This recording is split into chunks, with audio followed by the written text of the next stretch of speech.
What is going on, everyone? Griffin here, coming at you with some Dahlia gameplay. Today we're going to be talking about content creators leaving Rogue Company. So let's head over and let's talk about it.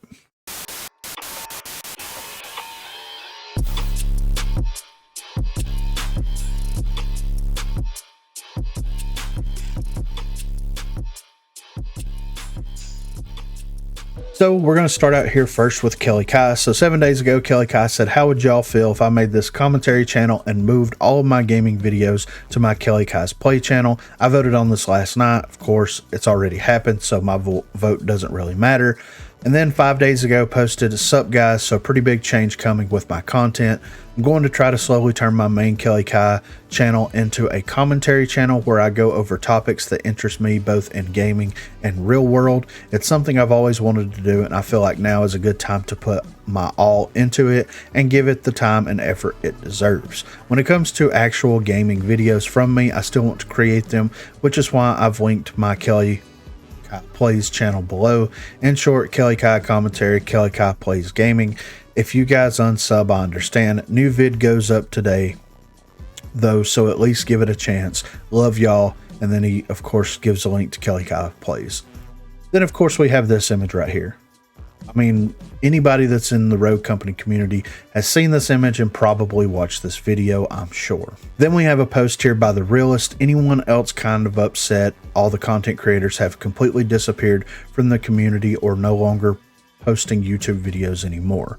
It's really just sad, honestly. I remember when this game first dropped 2 to 3 years ago, and people like Diehard, Radthar, and Chloe constantly uploading amazing YouTube videos and just straight up being staples in the community. Although I do consider this game to be dead, sometimes in the back of my head I really wish things could go back to their former glory. I really hope one day things can all get better, but honestly I don't see that happening anytime soon. Any of y'all's thoughts on this? So B Nellis or BX Nellis posted, probably because there have been zero new content for over a year. Most YouTubers' content is new content and features from the game, and unfortunately Rogue hasn't delivered on that for some time. For example, no new maps, we just got one. No new Rogue, we've got one coming out soon. Shop hasn't changed, we've got supply drops now. No new modes, that's debatable. Boring ranked mode is getting revamped, and also pretty mid events. And it's amazing that this comment was made 4 days ago after like the update had came out, and like ranked has been disabled, yes, but we've got ranked leaderboards, we've got all the stuff that people ask for ranked. So like, how is ranked going to be boring at that point? At the end of the day, like, this isn't me attacking anyone or saying that anyone's decisions or anything else that they decide to do with their content creation is a good thing or a bad thing, a positive thing or a negative thing. With Kelly Kai really enjoys making those like commentary, like expose type videos. He wants to pivot into that. That honestly makes sense. And if that's something that he enjoys doing and he wants to continue doing, then there you go. He's pivoting into something he likes and enjoys. Whereas Brad wants to grow as a content creator to the point where it can sustain him and, his family, his lifestyle, whatever, insert whatever it is here. Nobody knows his situation except for him. So he wants to be able to like support that. He wants to be able to do that by making content, by being a YouTube content creator, a streamer, and all this kind of stuff. He doesn't feel that Rogue can get him where it needs to go. Rogue has netted him somewhere around 7,000 subscribers so far. So does he feel like the market is fully tapped out? Possibly. Maybe he sees a steady decline in viewership. Maybe he sees a steady decline in subscribers and things like that. And like, once you start actually looking at analytical data and like studying it and seeing trends and patterns and analytical data, it's easy to get discouraged. It's easy to like decide to make, like decisions based off of statistical data. Whereas like, we don't know like where the game's going to go moving forward, right? We don't know that. We don't know if the next update comes out that they figured out something revolutionary to do with the game that's going to turn the game on its head and bring in a huge influx of hundreds of thousands of players. We don't know that. Like, and that's the thing about content creators that are making content about games. Like, look at the content creators that are making COD videos, and you see that kind of fall off. And why is that? Well, some people are saying it's because that new Call of Duty, Warzone 2 isn't good and people don't like it, therefore they don't want to watch people play it. Or, maybe it is the, actual curve from the pandemic that we had, where people were like stuck at home and all they could do was like play video games and watch TV all day. And maybe you see that finally flattening out and plateauing the way that it needs to.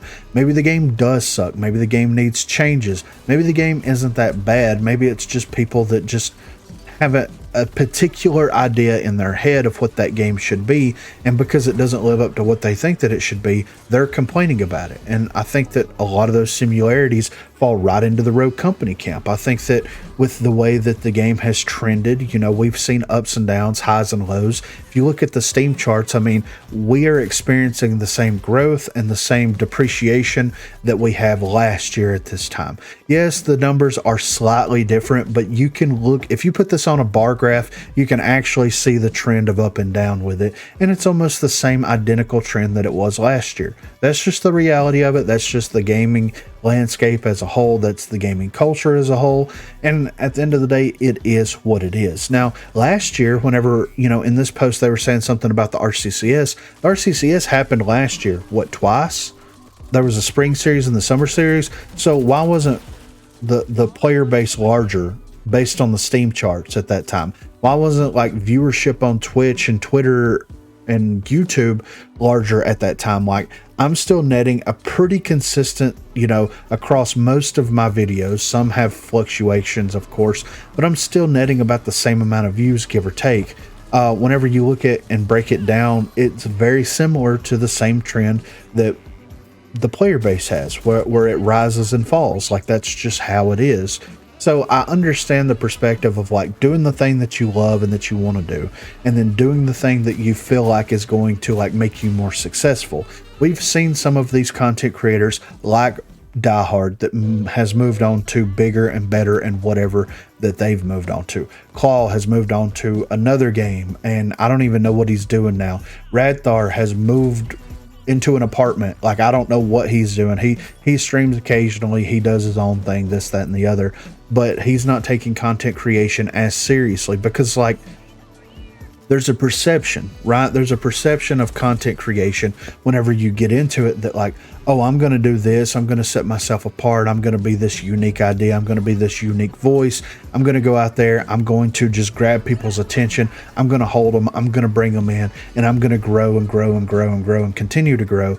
And that just doesn't happen sometimes. Like, there are several content creators that are really good at their craft. They're really good at what they do. They're really proficient. They're really, tactical. They're really precise with what they do, but they just don't seem to grow for whatever reason.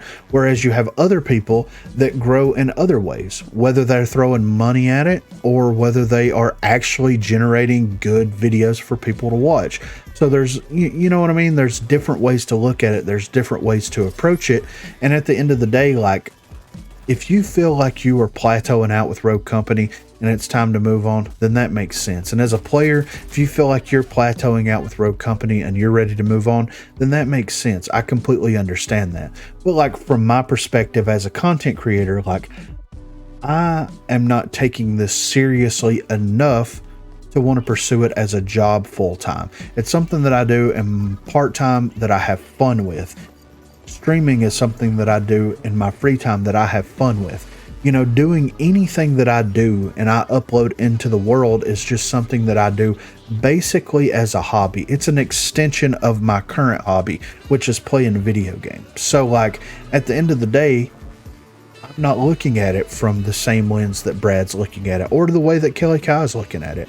Of course, there's a lot of things that I would love to do on YouTube. There's a lot of different avenues that I would like to take as far as being a content creator for, but is it something that like I feel passionately enough right now that trumps my passion for something else? I have to look at that in a different light. I have to look at it from the filter of myself and my life. When it comes down to like creating content for new games, unfortunately, I don't think that the landscape right now for gaming, and we're gonna go into this in depth a little bit more on the broadcast, but I don't think that the gaming landscape right now is actually set up or holds enough attention or holds enough retention to have like legitimate content creators for those. I think that whenever a new game comes out, whoever's streaming it at that time, whoever rolls the dice the highest, gets the viewership for that game. It's very popular. It's very big for about a month, maybe 2 months, and then it's going to fall off like Rogue Company did. We haven't seen anything come out that's actually grabbed everybody's attention, and has held everybody's attention in a very long time, since Warzone, actually, I would say. And I don't think that that's going to happen again anytime soon. With games like Veiled Experts and X Defiant, I think that they're going to be a ripple in the gaming landscape. They're going to come, they're going to garner their own player base. You're going to have loyalists to that, just like you have loyalists to Rogue Company. But I'm going to give it less than 6 months, and it's going to plateau out somewhere around the same, concurrent player viewership, this, that, and the other, as Rogue Company. Like, that's my prediction for both of them. And I may be wrong, and maybe I am. I hope I am proved wrong. I hope they both come out, they blow up, they take the world by storm, this, that, and the other. But it's hard to justify that to happen when you've seen so many games come out in the past 2 to 3 years and fail miserably within 2 to 3 months of their release. But be sure to let me know what you think in the comments below. Why do you think that content creators are leaving Rogue Company? Do you think that content creators leaving Rogue Company is a bad thing for the game, a good thing for the game, indifferent? Do you think that it has any impact on the game whatsoever as a whole? Do you think that it amounts to anything, or it's just something that happens naturally in life where you kind of grow tired of something, you decide to kind of pivot or transition into a different step or a different age of your life? Be sure to let me know what you think in the comments. Also, be sure to check that description for links to Facebook, Discord, and Twitter. Those are the places to contact me. If you haven't already, please be sure to like and subscribe to the channel. If you've already subscribed to the channel, then consider hitting that join button to become one of the 256 crew members. Lastly, on Thursdays from 8 until 11 p.m. Central Time, Sundays from 10 a.m. until we get tired, I will be streaming here on YouTube. So if you're interested and available, please feel free to stop by and say hello there. Thanks for watching, guys.